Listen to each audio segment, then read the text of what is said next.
আঁচনি আগৰ দৰে লাভ কৰিব। আগষ্ট মাহৰ পৰা অৰুণোদয় আপোনালোকে মাহেকীয়া নিয়মিতভাৱে পাই থাকিব আৰু আপোনালোকে অলপো চিন্তা কৰিব নালাগে। সেই ধৰণে আমি যিটো কম দামত চেনি বা দাইল দি আছিলো, সেই আঁচনিখনো আমি আগষ্ট মাহৰ পৰাই আৰম্ভ কৰিম।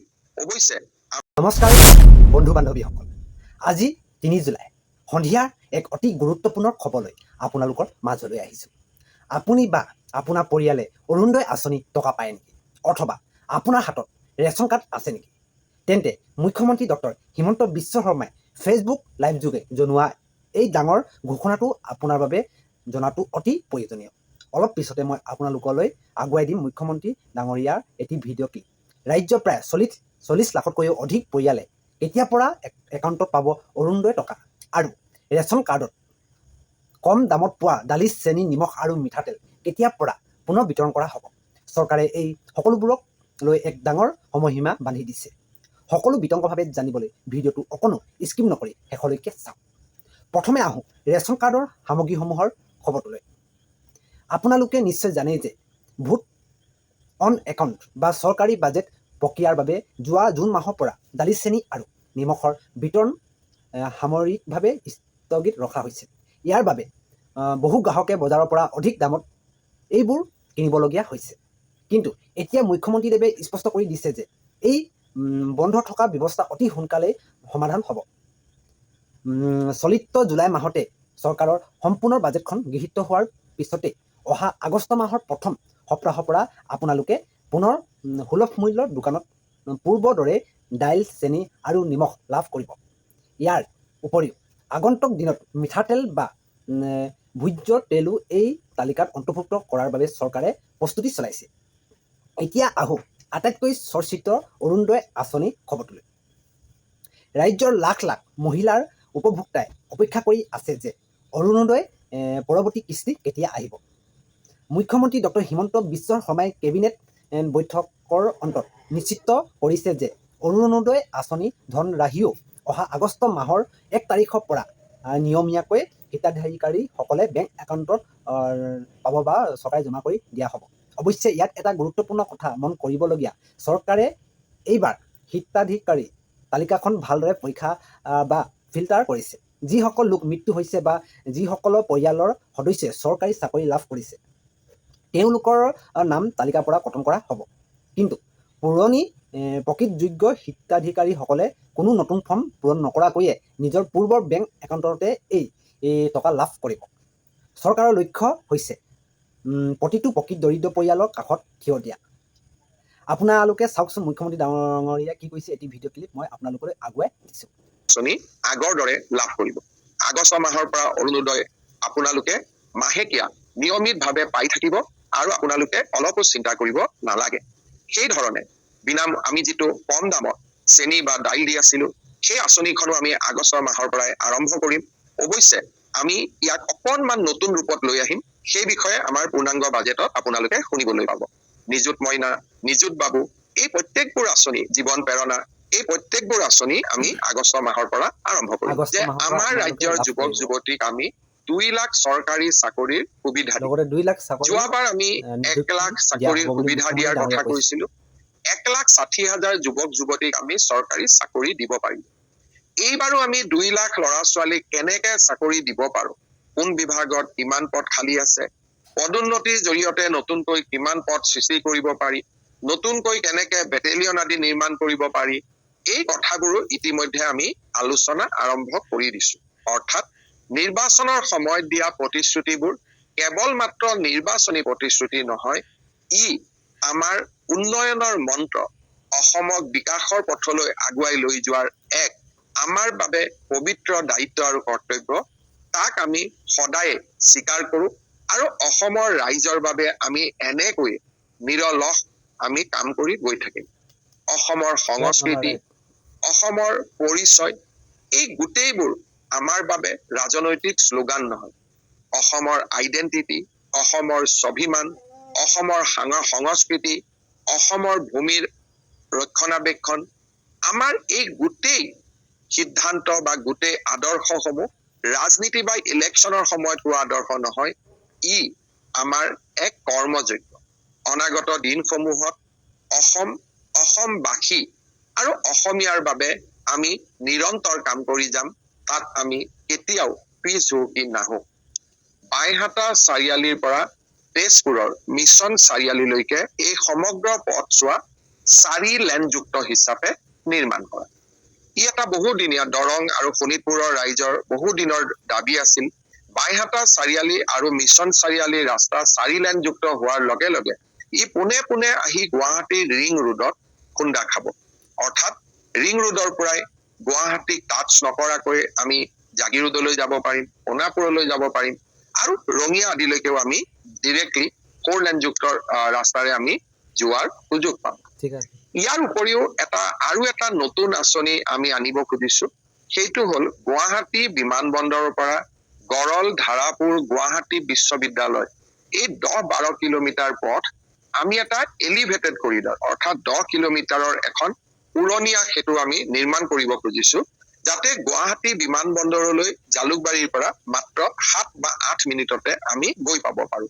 এই আঁচনিখনো অহা কিছু মাহৰ ভিতৰতে অনুমোদন হ'ব বুলি ভাৰত চৰকাৰে আমাক অৱগত কৰিছে। তৃতীয়তে আমি এটা ডাঙৰ আঁচনি হাতত লৈছিলো, সেয়া হ'ল শিলিগুৰিৰ পৰা শিলচৰ এটা নতুন এক্সপ্ৰেছ হাইৱে। ইয়াৰে প্ৰথম পৰ্যায় শিলচৰৰ পৰা বৰাপানীলৈ প্ৰায় 25,000 কোটি টকাৰ এখন বিশাল আঁচনি। ই ইতিমধ্যে প্ৰধানমন্ত্ৰী নৰেন্দ্ৰ মোদী ডাঙৰীয়াই শিলচৰত আধাৰশিলা কৰিছিল। এতিয়া ছেকেণ্ড ফেজত এই আঁচনিখন বৰাপানীৰ পৰা গুৱাহাটীলৈ অনুমোদন হ'ব। তৃতীয় পৰ্যায়ত গুৱাহাটীৰ পৰা শ্ৰীৰামপুৰলৈ আৰু চতুৰ্থ পৰ্যায়ত শ্ৰীৰামপুৰৰ পৰা শিলিগুৰিলৈ ইয়াক কানেক্ট কৰা হ'ব। এই আঁচনিখনো আমাৰ 5 বছৰীয়া কাৰ্যকালৰ ভিতৰতে আমি শেষ কৰিম। এনেধৰণে ভগৱানে কৰিলে গুৱাহাটীৰ পৰা তিনচুকীয়ালৈ এটা এক্সপ্ৰেছ হাইৱে নিৰ্মাণৰ মোৰ মনত ইচ্ছা আছে। তাৰ বিষয়েও আমি নিশ্চিতভাৱে আমাৰ প্ৰচেষ্টা চলাই যাম। ডিব্ৰুগড়ক ৰাজ্যৰ দ্বিতীয়খন ৰাজধানী ঘোষণা কৰা হৈছিল। ডিব্ৰুগড়ৰ উন্নয়নৰ বাবে আমাৰ কেবিনেটে 500 কোটি টকা ব্যয় কৰাৰ বাবে সিদ্ধান্ত গ্ৰহণ কৰিছে। বিধায়ক প্ৰশান্ত ফুকনক এই আঁচনিখনৰ সিলেকশ্যন বা কি কাম কৰিব লাগিব তাৰ কাৰণে তেখেতৰ নেতৃত্বত আমি ছেকেণ্ড কেপিটেল ডেভেলপমেণ্ট অথৰিটি এটা কৰিছো। আৰু নিশ্চিতভাৱে অহা কিছুদিনত মই যেতিয়া ডিব্ৰুগড়লৈ যাম, এই আঁচনি বা এই 500 কোটি টকাৰে আমি কি কাম কৰিম তাৰ বিষয়ে ডিব্ৰুগড়ৰ ৰাইজৰ লগত কথা পতাৰ মই নিশ্চিতভাৱে সুযোগ গ্ৰহণ কৰিম।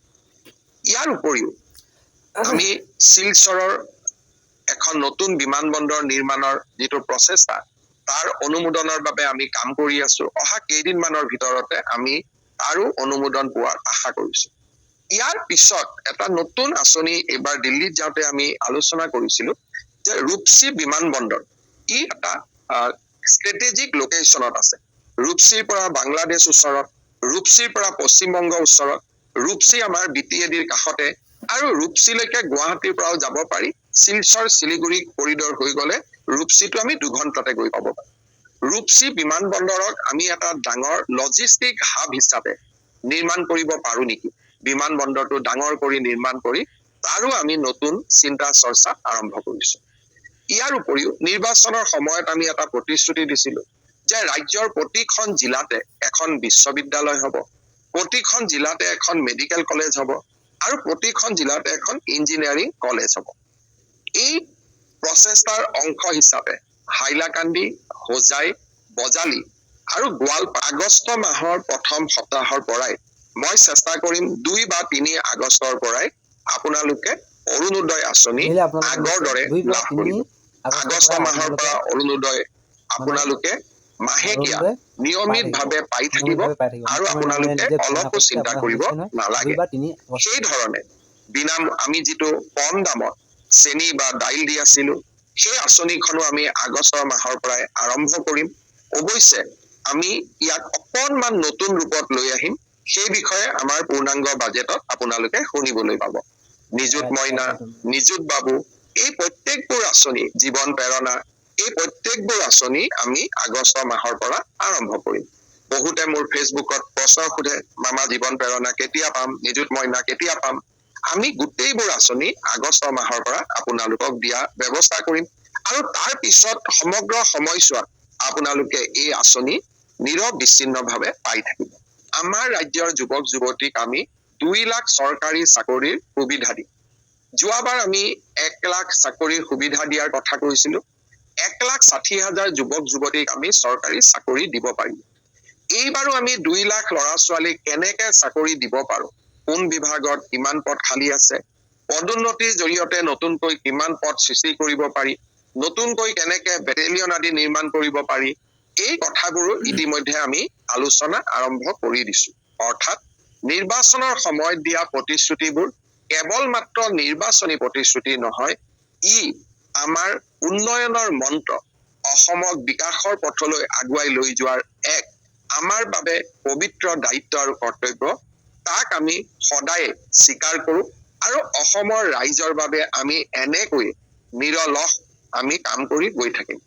অসমৰ সংস্কৃতি, অসমৰ পৰিচয়, এই গোটেইবোৰ আমাৰ বাবে ৰাজনৈতিক শ্লোগান নহয়।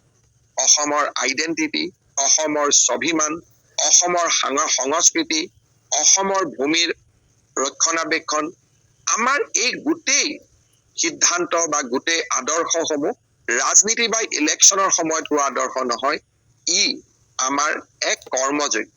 অনাগত দিনসমূহত অসমবাসী আৰু অসমীয়াৰ বাবে আমি নিৰন্তৰ কাম কৰি যাম। তাত আমি কেতিয়াও পিছ হুহুকি নাহো। শ্ৰদ্ধাৰ ৰাইজ, বন্ধু বান্ধৱীসকল, চৰকাৰী ঘোষণা অনুসৰি আপোনালোকে আগষ্ট মাহৰ পৰা অৰুণোদয় টকা আৰু ৰেচনৰ বাকী সামগ্ৰীসমূহ পুনৰ পাবলৈ ধৰিব। এই খবৰটো আপোনাৰ গাঁও বা অঞ্চলৰ বাকীসকল লোককো শ্বেয়াৰ কৰি জনাই দিয়ক, যাতে কোনেও উৰা বাতৰি ভুল নাযায়। আপুনি যদি অৰুণোদয় আঁচনি টকা পায় নে নাই, তলৰ কমেণ্ট বক্সত নিশ্চয় জনাব। এনেকুৱা সদায় সঁচা আৰু গুৰুত্বপূৰ্ণ খবৰ পাই থাকিবলৈ আমাৰ চেনেলটো এতিয়া ছাবস্ক্ৰাইব কৰি ৰাখিব। আজিলৈ ইমানেই, ধন্যবাদ।